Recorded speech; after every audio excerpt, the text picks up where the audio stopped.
I never believed a new apartment could ruin someone's life. But if I could go back in time, I would have stayed where I was. Even if the ceiling is leaking, or the neighbors screamed every night, or I had to sleep with earplugs for the rest of my life, that will be better for me than where I am now. My name is Daniel. I am 32 years old, and I regret moving into that apartment every single day of my life. I had lived in my old apartment for almost 6 years. It was small, too small. The walls were thin that I could hear everything. Arguments, crying babies, loud music at 3 a.m. The landlord never fixed anything unless I begged him for weeks. The bathroom ceiling had water stains from the apartment above. The kitchen sink clogged every month. But what really broke me was the noise. Every single night, the couple upstairs would fight. Loud, violent. Things would crash. Doors would slam. I called the police twice. Nothing changed. I stopped sleeping properly. I started showing up late to work. I was tired all the time. I told myself, I deserve better than this, but moving isn't cheap. The new apartment I wanted required 3 months' rent in advance plus a security deposit. It felt impossible. Still, I made a plan. For 11 months I saved every extra dollar. No eating out, no new clothes, no vacations, and no streaming subscriptions. I worked overtime whenever I could. I even started delivering food on weekends. I barely saw my friends anymore. But slowly, the money grew. And after almost a year of saving, I finally had enough. I remember holding the envelope with the deposit money. I felt proud of myself. I had no idea I was walking into something worse. The new apartment was quiet. That was the first thing I noticed. It was on the 3rd floor of a small building at the edge of town. The area was peaceful. No bars nearby, and no loud traffic. The landlord was an older man named Mr. Halpern. He seemed polite but distant. He kept the conversation short. Previous tenant left suddenly, he said while handing me the keys. I asked why. He said, family emergency. I didn't question it. People move all the time. The place was bigger than my old apartment. Clean. Fresh paint. Hardwood floors. Large bedroom window facing the parking lot. It felt like a new beginning. The first night was silent. I remember lying in bed and thinking how strange it felt not to hear shouting or footsteps above me. It almost made me uncomfortable. For the first time in years, I slept peacefully. The second night is when things started. I woke up at exactly 3:17 a.m. I don't know why I looked at the clock, I just did. I felt something, like someone was in the room with me. I listened carefully. Nothing, no footsteps, no voices, no doors closing. I told myself I was just adjusting to the new place. Then I heard it again. A soft tapping sound. It was coming from the living room. I held my breath. It sounded like fingernails gently tapping on wood. I got out of bed slowly. My heart was pounding.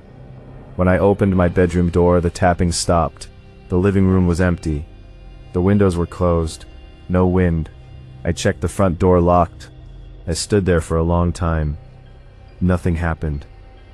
Eventually I told myself it was just the building settling. Over the next week, the tapping returned. Always at 3:17 a.m. Always in the living room. One night, I decided to record it. I left my phone on the coffee table and went to bed. At 3:17 a.m., I woke up again. This time the tapping was louder. And there was something else. Breathing. I couldn't move. I was frozen. The breathing was coming from the hallway. Then I heard a whisper. "Why did you come here?" I jumped out of bed and turned on the light. There was nothing in the room. I ran into the living room. Empty. I grabbed my phone and played the recording. At first there was nothing. Then at 3:17 a.m., the tapping started. And then, the breathing. It was clear. But the whisper was even clearer, saying, "Why did you come here?" The voice did not sound human. It sounded dry, like someone who hadn't spoken in years. The next day I asked the neighbor across the hall if they knew anything about the previous tenant. She looked uncomfortable and said, "You didn't hear?" she asked. "Hear what?" I replied. A man was living there. One night we heard loud banging from his apartment. like furniture being thrown, then screaming. I felt my stomach twist. What happened? I asked again. The police came. They found him dead in the living room. My chest tightened. How? I said. She shook her head. They said it looked like he attacked himself, but the furniture was flipped over. Deep scratches on the walls. Like claw marks. I couldn't breathe properly after hearing that. What time did it happen? I asked one more time. She looked at me carefully. Around 3 in the morning. I didn't tell her about the tapping. That night I didn't want to be alone, but I had no close friends nearby anymore, so I stayed. At 3:17 a.m., it started again, but this time, it wasn't tapping. It was scratching, long, slow scratches along the walls, coming closer to my bedroom. I could hear it dragging across the wood floor.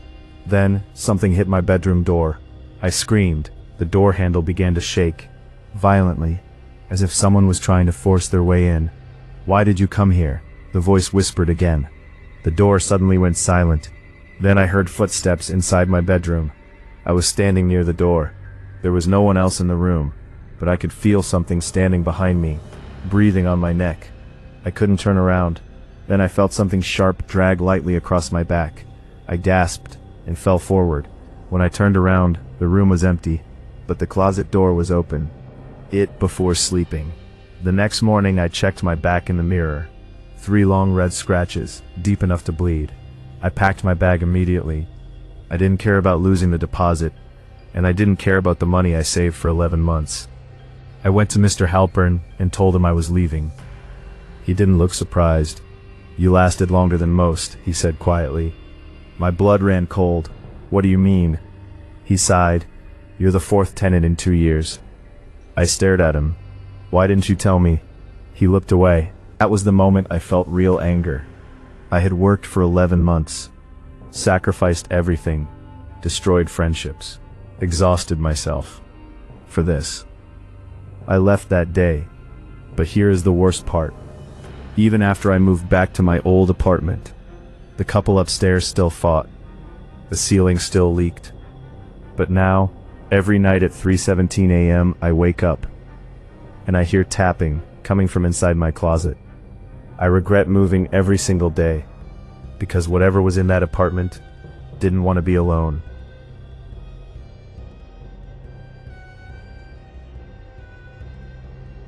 I did not move because I wanted something better. I moved because I could not survive one more night in that place. For 5 years I lived in an apartment that slowly destroyed me. It was not haunted. Rather, it was not dangerous and suffocating. The hallway lights always went off every night. The building manager ignored repair requests.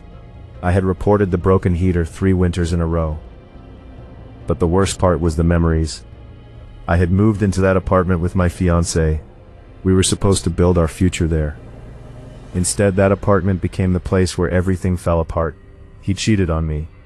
Not once. Many times. And every fight, every scream, and every tears, those walls hurt it. When he finally left, he left me with the rent, the furniture, and the silence. I stayed because I could not afford to leave. The pay was barely enough. After bills and groceries, there was almost nothing left. But I could not stay there forever. Every corner of that apartment reminded me of him. The kitchen where we used to cook together. The couch where we planned our wedding. The bedroom where I learned he had been lying for months. I stopped inviting friends over. I stopped sleeping in the bedroom and started sleeping on the couch. After a year alone in that place, I decided I was done. The new apartment I found was in a quiet building across town. Clean, bright, peaceful. It required 2 months rent deposit plus advance payment. It would take me 8 months to save. 8 months of saying no to everything. No new shoes, no coffee from my favorite cafe, no birthday gifts for friends, just apologies.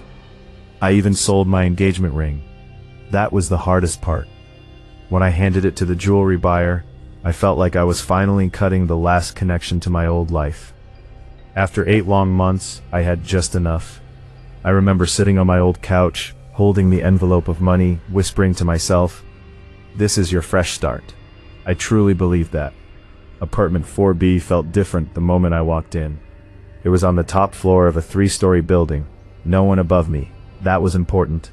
The windows were large, sunlight filled the living room. The walls were newly painted. The air smelled clean. The landlord, a woman named Mrs. Dalloway, was friendly but nervous. "You'll love the quiet here," she said quickly. I didn't think much about it. After the chaos of my old apartment, quiet sounded perfect. I moved in 2 weeks later. The first few nights were peaceful. No arguing, no crying, no painful memories. I slept in the bedroom again. For the first time in a year, I felt hopeful. But then, on the 5th night, I woke up to the sound of something moving above me. I sat up in bed, confused. Above me was the roof. There was no 4th floor. The sound was slow, like furniture being dragged. I turned on the light. Silence. I told myself it was probably pipes. Or wind. I went back to sleep. The next night, it happened again. Dragging, from directly above my bedroom. This time it lasted longer. Then I heard something else. A soft thud, as if something heavy fell to the floor. My heart started beating fast. There was no one above me. I was sure of it.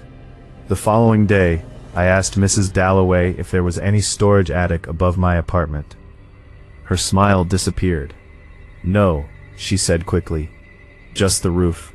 "But I hear movement," I insisted. She paused and said, "Sounds travel strangely." She walked away before I could ask more. That night the noise was louder. Dragging. Thud. Then footsteps. Walking back and forth above my bed. I grabbed a broom and hit the ceiling 3 times. The footsteps stopped. Then something hit the ceiling back. 3 knocks. My blood turned cold. I did not sleep at all. Over the next week, things escalated. The dragging became nightly. The footsteps followed me from room to room. When I sat in the living room, I heard movement above the living room. When I went to the kitchen, it followed me. One night I recorded the sound. When I played it back the next morning, I heard something I had not noticed before. Whispering. It sounded like crying. A woman crying. I told myself I was imagining it. Stress can do strange things to the mind. Maybe I was not fully healed. But then came the night that changed everything. It was exactly 2 weeks after I moved in. I woke up at 2:46 a.m. The room felt heavy. I could barely breathe. The dragging noise started again, but this time it was directly above my face. Then the ceiling made a cracking sound. Dust fell onto my bed. I froze. Another crack came. A thin line appeared in the ceiling paint. Then I saw it. Something dark pushing against the ceiling from above, pressing downward, like hands. 2 hand shapes, pressing hard against the ceiling, stretching the paint. I couldn't scream. The hands slowly moved, as if feeling for something. Then the whisper came, not from above, from inside my bedroom. "Help me." I turned my head slowly. My closet door was open. I always closed it before sleeping. Darkness. I saw a shape. A woman. Standing still, her head tilted, her hair hanging forward. Her voice was weak, saying, "Help me." I jumped out of bed and turned on the light. The closet was empty.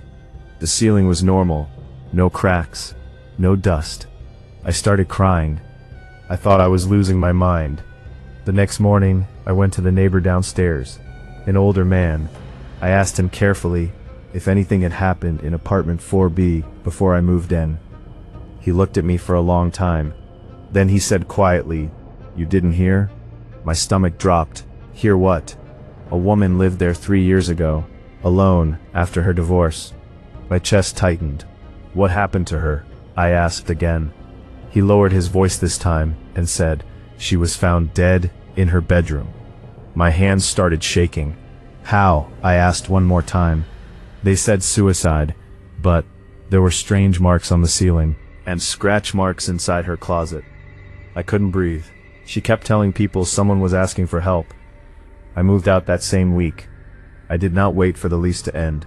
I did not care about losing my deposit. I just wanted out. But here's what still haunts me. Even now, in my new apartment, a completely different building, sometimes I wake up at 2:46 a.m. and I hear dragging. not above me, inside my room. Sometimes I wake up and my closet door is open. I saw dust falling from my ceiling. I regret moving into that apartment, because I believed something was already there, and I thought moving would fix my pain. Instead, I brought something back with me, and every night, when I close my eyes, I still hear her voice saying, "Help me."